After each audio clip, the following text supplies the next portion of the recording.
Hey, I'm Spootyskater, and I bet you didn't know, I recently sprained my ankle.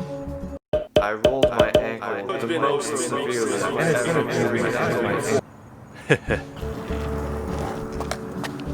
And because I don't know what else to do with my life, that hasn't stopped me from skating. And it shouldn't stop you either. And so here are 5 tricks that you can, well, you read the title, you know what we're gonna do. But first, check out this cool legal disclaimer. Neat. Isn't legalese fun?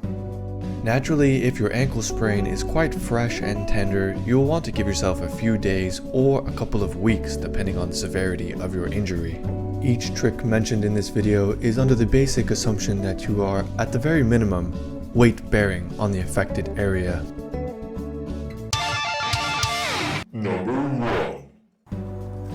Flat ground manuals are the perfect trick to avoid flicking, scooping, or inverting your foot in any way, all of which will likely be extremely painful, if not impossible, with a sprained ankle.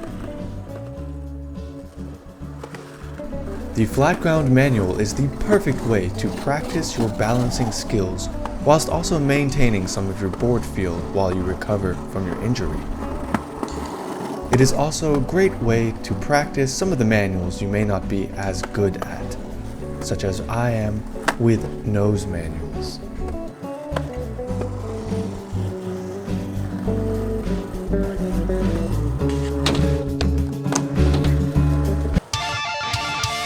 Number 2. The vast majority of transition stall tricks require no popping of any kind in order to perform the maneuver, which make them a great trick to practice while you are recovering from an ankle injury.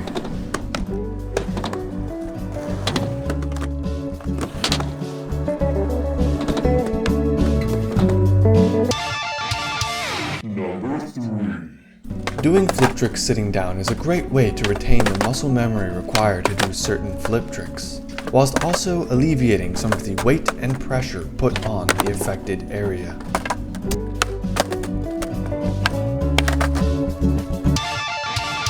Number 4.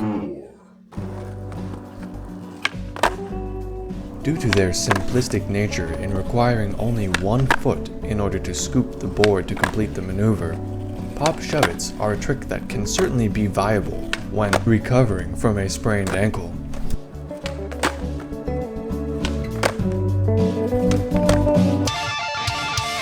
Number 5. Considering the majority of sprained ankles from skateboarding are of the front foot, then popping and flicking tricks in the switch and or nollie stance should still be a viable option. Unless you sprained both ankles, in which case I hear knitting's fun.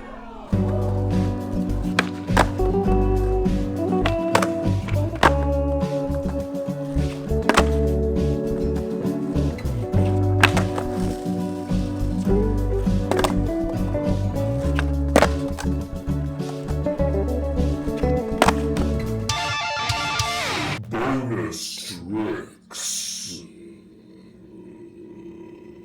Love them or hate them, no complies, bonelesses, bean plants, and all other foot or hand plants are certainly simple enough to do without exerting too much pressure on an affected, injured area, and have therefore made it on as a bonus item.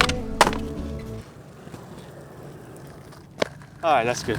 So there you have it, 5 tricks that you can probably still do when you have a sprained ankle. If you think of any others, please be sure to leave them in the comment section below. I'm sure that there are plenty that I missed. I'm going to be reading each and every one of the comments, and if I see some of those good ones, then I'm going to put them in my next trick tip video for tricks that you can do when you are injured. But that probably won't come out until I injure myself again. Fingers crossed that it doesn't happen anytime soon. And please remember, don't sue your local Spootyskater if you re-injure yourself trying any of these tricks. Skateboard at your own discretion. Be responsible. If you are extremely hurt, then give yourself a few days of rest, for God's sake, man. At any rate, thanks so much for watching this video with me today. I was watching it alongside you all along. The true friends were the ones that we made at the skate park. Be sure to check the description for lots of exciting things that I'm sure you're gonna love. And as always, keep on spooting, and I'll see you next time in the next video. Unless you come over to my house, then I'll probably see you then. Not in the next video, but don't come to my house. That's not cool, man. Like, invite only, dude. Respect people's spaces. You know, like personal space. That's my home right there, dog. Like, you can't be doing that. You can't be showing up unannounced. You can't be just saying like that you're here, that you were in the neighborhood, so you decided to drop by. Nobody's just in the neighborhood. You gotta plan that, man. You call me. You gotta arrange an appointment with my receptionist, and you've got to schedule that 2 weeks in advance, because I'm booked all the way through to January. And if you think that you're gonna come out here and just walk in like that and get an appointment out of nowhere, kicking all of my other clients out of the place, you are severely mistaken, buddy. That was a bit dramatic, wasn't it? Yeah, just a little bit dramatic.